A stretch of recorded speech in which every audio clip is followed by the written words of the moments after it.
Brought to you by TechnoSpark 20 series smartphones. Delhi की विवादास्पद आबकारी नीति और इससे जुड़े धन शोधन के मामले में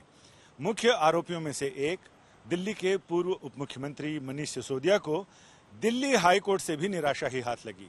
निचली अदालत ने उनकी जमानत अर्जी खारिज कर दी थी और हाई कोर्ट में भी जस्टिस स्वर्णकांता शर्मा की एकल जज पीठ ने उनकी जमानत अर्जी खारिज करते हुए बहुत अहम टिप्पणी की है कि ये मामला जनता के साथ विश्वासघात और अधिकारों के दुरुपयोग का है। साथ ही अदालत ने जमानत अर्जी खारिज करते हुए यह भी कहा कि इसमें ईडी और सीबीआई की तरफ से ट्रायल में देरी, ये दोनों एजेंसियां उसके लिए जिम्मेदार नहीं हैं। मनीष सिसोदिया की तरफ से जो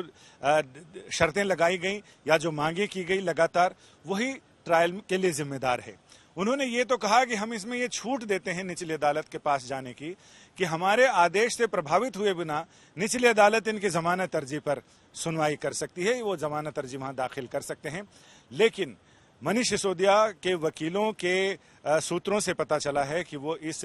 दिल्ली हाईकोर्ट के आदेश को सुप्रीम कोर्ट में चुनौती देने वाले हैं और बहुत ज्यादा उम्मीद ये है कि दिल्ली सुप्रीम कोर्ट में ये अर्जी अवकाशकालीन पीठ के सामने ही लगाई जा सकती है। फिलहाल अगले हफ्ते के चांसेस ज्यादा हैं क्योंकि इसमें कुछ तकनीकी कारण भी हैं और कुछ ऐसे बेंच को लेकर भी इनके मन में शायद उहापोह हो, लिहाजा वो अगले हफ्ते हो सकता है कि अभी शुक्रवार तक इंतजार करें और इसके बाद फिर आगे वो इसमें दिल्ली हाईकोर्ट के आदेश को चुनौती दें। लेकिन इसमें बहुत सारी टिप्पणियां जो अदालत ने की हैं वो काफी, ऐसा कानून के जानकारों का मानना है कि ये फैसला काफी मजबूत है और बहुत सारे तर्कों के साथ, दलीलों के साथ दिया गया फैसला है, जिसमें कहा गया है कि अभी मनीष सिसोदिया जिस मामले में आरोपी हैं उसमें ये बात भी साबित होती है कि 100 करोड़ रुपए की रिश्वत जो ली गई उसमें से 47 करोड़ रुपए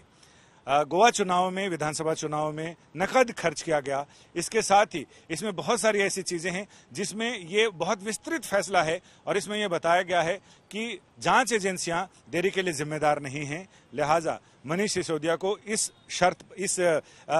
जिस मोड़ पर यह जांच पहुंची है, जिस मोड़ पर यह ट्रायल चल रहा है, उसमें जमानत ना देना ही श्रेयस्कर होगा क्योंकि ईडी का हवाला देते हुए फैसले में कहा गया है कि मनीष सिसोदिया दिल्ली के उप मुख्यमंत्री रह चुके हैं, 18 विभागों के मंत्री थे। लिहाजा वो इनको अगर जमानत पर रिहा किया जाता है तो वो गवाहों को प्रभावित कर सकते हैं, सबूतों के साथ छेड़छाड़ हो सकती है और अभी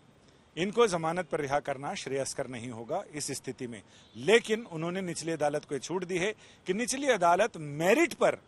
अपना निर्णय दे। अगर ये निचली अदालत के पास जाते हैं, जो कि हमने इनको एक छूट दी है, जाने की लिबर्टी दी है, वो निचली अदालत में अपनी